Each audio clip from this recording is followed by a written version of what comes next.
Hello दोस्तों, हम फिर आ गए हैं कहानी प्यार ही संसार है, जिसको लिखा है पूजा ठाकुर जी ने और इसका क्रेडिट भी इन्हीं को जाता है। सो दोस्तों, हमारी इस कहानी के पूरे पूरे एपिसोड नंबर आपके 53 हो चुके हैं। सो दोस्तों, ये स्टोरी मेरी S2W अंसारी पे यूट्यूब चैनल पर अपलोडेड है और मैं अब इसकी कंटिन्यूशन HMS अंसारी पे करने जा रहा हूँ, क्योंकि ये स्टोरी मैं काफ़ी लंबे अगस्त में मैंने लास्ट अपडेट किया था इसमें। उसके बाद मुझे समय नहीं मिल पाया। अभी मेरी दो स्टोरी चल रही थी, माई क्रेजी रूम पार्टनर और केयरिंग हस्बैंड, जिसमें से माई क्रेजी रूम पार्टनर की स्टोरी जो है अभी मैंने स्टॉप कर रखी है, क्योंकि राइटर ने आगे के एपिसोड अपलोड नहीं किए हैं। जब राइटर आगे के एपिसोड अपलोड करेगा तो मैं इस पर आगे की कहानी कंटिन्यू कर दूंगा। तब तक के लिए मैं एटलीस्ट एक कहानी बढ़ाना था और मेरी ये कहानी कंटिन्यू थी, इसलिए मैं इस कहानी को पूरा आगे बढ़ा के कंटिन्यू कर रहा हूँ। शुरू करते हैं कहानी का एपिसोड नंबर 54 और देखते हैं आने वाली कहानी में क्या होता है। सुबह जब रोली की नींद खुली तो उसे महसूस किया कि वो हिल भी नहीं पा रही। ऐसा लग रहा था कि किसी ने उसे अपनी बाहों में जकड़ रखा हो। रोली ने हल्के से अपने सर घुमाकर देखा तो माहिर उसे गले लगा के सो रहा था। कल रात माहिर को वापस आने में काफ़ी देर हो गई थी और तब तक रोली सो चुकी थी, इसलिए रोही को नहीं पता था कि माहिर घर कब वापस आया। माहिर ने रोली को कमर से बहुत टाइट पकड़ रखा था, जिससे रोली को हल्का सा दर्द होने लगा था। रोली जानती थी कि माहिर कल रात काफ़ी देर तक काम कर रहा था, तो ये जाहिर सी बात है कि वो काफ़ी थका हुआ होगा, इसलिए रोली माहिर को जगाना तो नहीं चाहती थी और हल्के से माहिर की बाहों से निकलने की कोशिश करने लगी। चाहे रोली कितनी भी कोशिश क्यों ना कर रही हो, पर वो कामयाब नहीं हो पा रही थी। लेकिन हाँ, रोली की इन नाकामयाब कोशिशों से माहिर की नींद ज़रूर खुल गई। रोली ने जब देखा कि माहिर उसने माहिर को जगा दिया है, तो रोली माहिर को काफ़ी अफसोस के साथ कहती है, रोली, माहिर माहिर जी, आई एम सॉरी, मैंने आपको जगाना नहीं चाहती थी। माहिर रोली को अपनी तरफ घूमता है और रोली के चेहरे के उससे बालों को हटाता है। माहिर रोली को बड़े प्यार से देख रहा था और फिर उसके माथे पे किस करता है। कल ऑफिस में कुछ ज़्यादा ही काम था, काम पूरा करते करते घर आने में बहुत देर हो गई, तो इसलिए मैं कल रात ऑफिस में ही रुक गया था। माहिर, अच्छा रोली, क्या तुमने मुझे कल रात मिस किया? माहिर का सवाल सुनकर थोड़ी शर्मा गई थी। सच तो यही था कि रोली माहिर का वाकई बहुत मिस कर रही थी। यहाँ तक कि कल रात काफ़ी देर तक रोली माहिर का इंतज़ार कर रही थी, लेकिन माहिर लगभग पूरी रात ही नहीं लौटा, जिससे रोली को माहिर को थोड़ा गुस्सा आने गया था और इसी गुस्से में न जाने रोली की कब आँख लग गई, ये तो उसे भी पता नहीं चला। बोलो ना रोली, रोली शर्माते हुए बोली। माहिर से कहती है, मुझे नहीं पता, और बेड से उतरने लगी, लेकिन तभी माहिर ने एक झटके से रोली के ऊपर आगे लेट गया। रोली, तुम ये यहाँ से तब तक नहीं जा सकती जब तक तुम मेरे सवालों का जवाब न दे दो। रोली चाहकर भी माहिर को अपने ऊपर से हटा नहीं पा रही थी। माहिर ने अपने शरीर का सारा वजन रोली पर डाल रखा था। रोली, माहिर जी छोड़े मुझे, ये क्या कर रहे हैं आप? पहले जवाब दो, तब जाके मैं तुम्हें यहाँ से जाने दूँगा। मुझे नहीं पता आप क्या पूछ रहे हैं, क्या जानने की कोशिश कर रहे हैं माहिर जी? वो सच जो तुम्हारे दिल में है पर तुम्हारी ज़ुबान पे नहीं आ रहा। माहिर जी, आपको नहीं लगता कि आप इन कुछ दिनों में कुछ ज़्यादा ही करीब आ रहे हैं?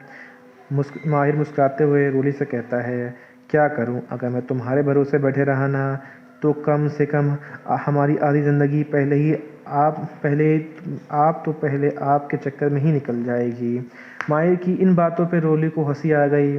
माहिर, तो बोलो ना रोली, कल क्या क्या कल रात तुमने मुझे मिस किया या नहीं? जब तक तुम बोलोगे नहीं तब तक मैं तुम्हें यहाँ से जाने नहीं दूंगा, इसलिए बोलना तो तुम्हें पड़ेगा ही। या तो तुम प्यार से जवाब दो, वरना मेरे पास और भी तरीके हैं तुम्हारा जवाब जानने के। तुम समझ रही हो ना कि मैं क्या कह रहा हूँ? रोली के पास अब कोई चारा नहीं था, वो तो माई को ज़बान देने की सोचती है। वो तो माहिर को जवाब देने की सोचती है। नहीं, मैंने आपको बिल्कुल भी मिस नहीं किया। माहिर, तुम झूठ बोल रही हो रोली। मैं झूठ नहीं बोल रही, मैंने सच में आपको बिल्कुल भी मिस नहीं किया, बल्कि मैं तो पूरी रात बड़े आराम से बेड पे फैल के सोई थी। माहिर, अच्छा ये बात है, तो जब मैं बेड के लिए सोने के लिए आया था तो तब तुमने मुझे गले क्यों लगा लिया? रोली अपनी आंखें बड़ी करके माहिर को देख रही थी। माहिर जी, आप झूठ बोल रहे हैं ना, मैंने ऐसा कुछ नहीं किया। तुम्हें कैसे पता? तुम तो सो रही थी ना। रोली, मुझे पता है आप झूठ बोल रहे हो। मैं नहीं, तुम झूठ बोल रही हो। माँ रोली, बोला ना रोली, तुमने कल रात मुझे मिस किया या नहीं? रोली, बिल्कुल भी नहीं। सच में? रोली, हाँ बिल्कुल सच। माहिर रोली को आगे से कुछ बोलने का मौका ही नहीं देता, उसके होठों पे अपने होठ रख देता और उसे किस करने लगता। अब बोलो रोली, तुमने मुझे मिस किया कि नहीं? मैंने आपको बिल्कुल भी मिस नहीं किया। माहिर रोली के गालों पे, गर्दन पे, उसके पूरे शरीर पे किस करने लग जाता है।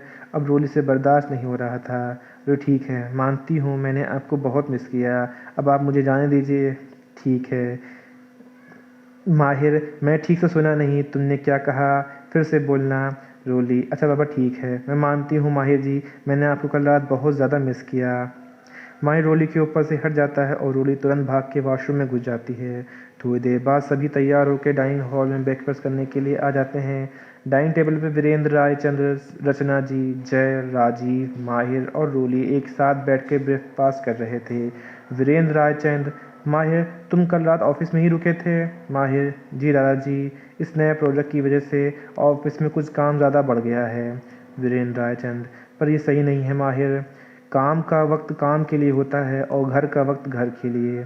माहिर, कुछ दिनों की बात है दादाजी, फिर सब पहले नॉर्मल जैसा हो जाएगा। वीरेंद्र राय चंद्र, माहिर, काम अपनी जगह है और परिवार अपनी जगह, ये मत भूलो तुम्हारी अभी भी शादी हुई है, तुम्हें अभी रोली को भी अपना समय देना चाहिए, काम ही सब कुछ नहीं होता। पहले ही इस प्रोजेक्ट की वजह से तुम दोनों अपना हनीमून कैंसिल कर चुके हो, कम से कम तुम रोली को कहीं बाहर तो ले जा सकते ही हो ना। माहिर, जी दादाजी, मैं आगे से ध्यान रखूँगा। तभी मिस्टी भी डाइनिंग टेबल पर आकर बैठ गई। वीरेंद्र रायचंद्र, मिस्टी तुम्हें आने में इतनी देर कैसे हो गई? मिस्टी, सॉरी दादाजी, आज नींद थोड़ी देर से खुली। वीरेंद्र रायचंद, आइंदा ध्यान रखना, डाइनिंग टेबल पर समय पर आ जाना। मिस्टी, जी दादाजी। मिस्टी एक नज़र जय की तरफ देखती है।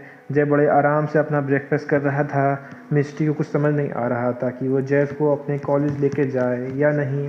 मिस्टी को आज किसी भी हालत में जय को अपने कॉलेज लेके ही जाना था।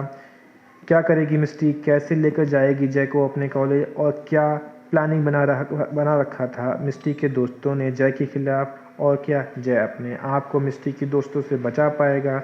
जानने के लिए सुनते रहिए प्यार ही संसार है। तो दोस्तों, हम फिर मिलेंगे एक नए वीडियो के साथ, एक नए एपिसोड के साथ। तब तक के लिए मुझे इजाज़त दीजिए। धन्यवाद दोस्तों।